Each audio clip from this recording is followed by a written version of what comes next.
Hey guys, welcome to day 1 of the Storyteller devotional.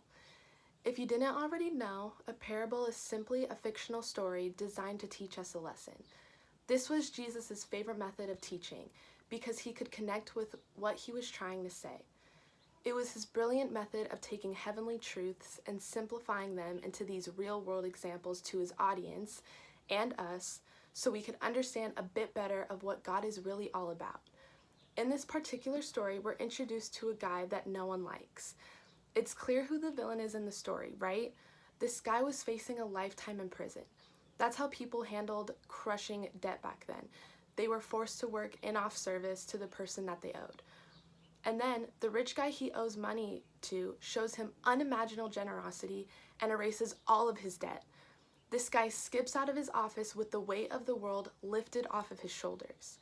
Then he's reminded that his buddy owes him $3 for lunch for the other day, and he loses his mind. And every single one of us reading this story, or the people listening to it, live a couple thousand years ago, have the same thought. This guy is the worst. And that's right where Jesus wants us to be. He told this story so that we'd see the absurdity of this guy's reaction. And just when we're looking around for stuff to throw at this guy, Jesus reveals the real point of the story. We are that guy. It hurts to see it in black and white like that, but we are. Every single one of us that follows Jesus has been forgiven of more than we could ever keep track of. We mess up all the time, and yet Jesus is that wealthy landowner who forgives it all. He wipes out the debt, keeps no record of it, and sends us on our merry way to enjoy life. But then someone wrongs us. They cut us off in traffic, they talk trash behind our backs, they reveal some secret they promise they never tell. People hurt us. It's inevitable. And that's when we become this guy. We lose our minds, we hold a grudge forever, we look for ways to get revenge. The idea of forgiving them never even crossed our minds. And that's when Jesus wants us to change. When someone wrongs us, which is going to happen, Jesus wants us to stop and remember just how we've been forgiven by him. We didn't deserve it, just like they don't deserve it. But we can't bask in this life-changing forgiveness from Jesus and then turn around and hold a grudge against the guy who stole our hat in the 5th grade. So the question becomes, are you going to be that guy? Are you going to take the normal path of staying bitter, retaliating, and losing sleep thinking about how right you were and how wrong they are?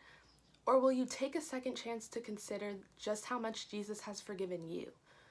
And that realize that your response to that grace should be offering the same kind of radical forgiveness to the people around you. So who do you need to forgive today? Now we're going to read a passage from Matthew 18:21-35. Then Peter came to Jesus and asked, "Lord, how many times shall I forgive my brother or sister who sins against me? Up to 7 times?" Jesus answered, "I tell you, not 7, but 77 times. Therefore, the kingdom of heaven is like a king who wanted to settle accounts with his servant. As he began the settlement, a man who owed him 10,000 bags of gold was brought to him. Since he was not able to pay, the master ordered that he and his wife and his children and all that he had be sold to repay the debt. At this time, the servant fell on his knees before him. 'Be patient with me,' he begged, 'and I will pay back everything.' The servant's master took pity on him, canceled the debt, and let him go. But when that servant went out, he found one of his fellow servants who owed him 100 silver coins. He grabbed him and began to choke him. 'Pay back what you owe me,' he demanded. His fellow servant fell to his knees and begged him, 'Be patient with me, and I will pay you back.' But he refused. Instead, he went off and had the man thrown into prison until he could pay back the debt. When the other servants saw what had happened, they were outraged and went and told their master everything that had happened. Then the master called in the servant. 'You wicked servant,' he said, 'I canceled all that debt of yours because you begged me to. Shouldn't you have had mercy on your fellow servant just as I had on you?' In anger, his master handed him over to the jailers to be tortured until he should pay back all that he owed. This is how my heavenly Father will treat each of you unless you forgive your brothers or sisters from your heart." Thank you guys for joining day one of the Storyteller devotional. I hope you have an awesome rest of the day.